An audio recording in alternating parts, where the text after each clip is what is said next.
Atlas Profilax. U današnjoj emisiji gost nam je gospodin Rato Tvrdić, za nas iz starije generacije jako poznat, a sad ne znam ova dica, nova mlada, je li znaju za vas, pa onda recite vi 2-3 riječi o vama, koliko ste igrali košarku, jeste li još aktivni? Pa košarku sam se bavim cijeli život, kao se nam kaže, međutim aktivan sam bio 20 godina, tamo moja oproštena utakmica je bila 77. godine, znači lipe su godine prošle od zadnje utakmice. Mislim, to je bila jedna... Ja to pamtim. Eto ga, i to je dobro. To je bila jedan spektakl u Splitu, Evropa i tako dalje, tako da je moja karijera okončena na lipi način.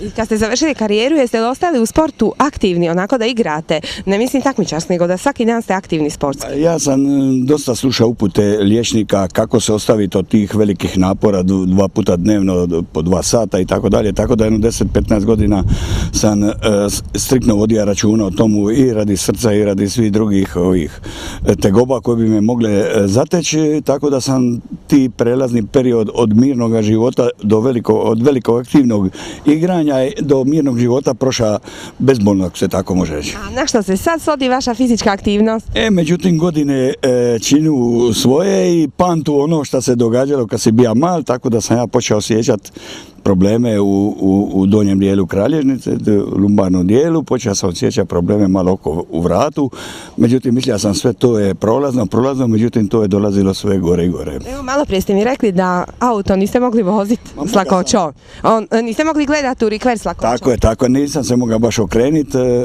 isto ujutro kad bi se digao iz kreveta ima sam problema dokle bi se doveo u stanje da mogu bez bola u leđima šetat, da mogu tako, međutim mislio sam to je sve kao normalno za oni moj trud koji sam kao momak radio i kao čovjek, da je to sada neka naplata toga.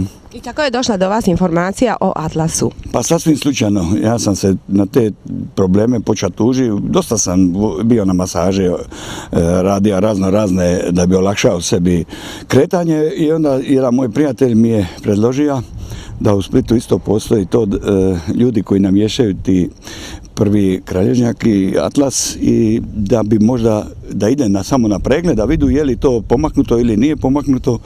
I ja sam poslušao savjet, došao sam do jednog kvalitetnog pregleda koji je apsolutno pokazao da je greška, jedan dio velike greške u tomu da ti Atlas kod mene ne stoji kako bi trebalo stati.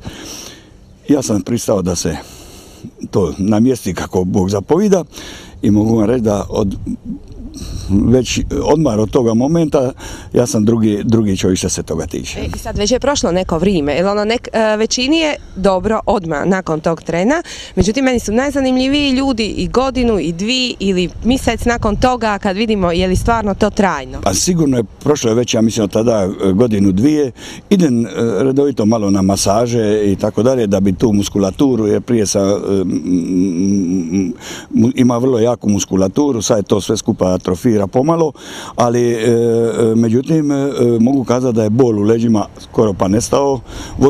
Ja sam sada se bavim poslom da sam puno vezan u auto, oko 50-60 000 km godišnje prevalim, to je strahovito puno za jednoga vozača amatera, tako kazati, međutim prije dok bi izašao iz auta trebalo bi me pomagati, a sad ne osjećam nikakvi problem. I vozim po 5, 6, 10 sati, čak neke dane do Milana bez stati i tako dalje i izađem iz auta bez problema. Pa mogla bi reći da često čujem da su skoro najveći rezultati baš kod ljudi koji su puno u autu. Pa je, mislim da je tu opterećenje veliko i da je to položaj koji stojite u jednom položaju pa se to sve skupa što se neke zacimentira, međutim nakon ovoga što sam riješio sa Atlasom ti problemi su neusporedivi.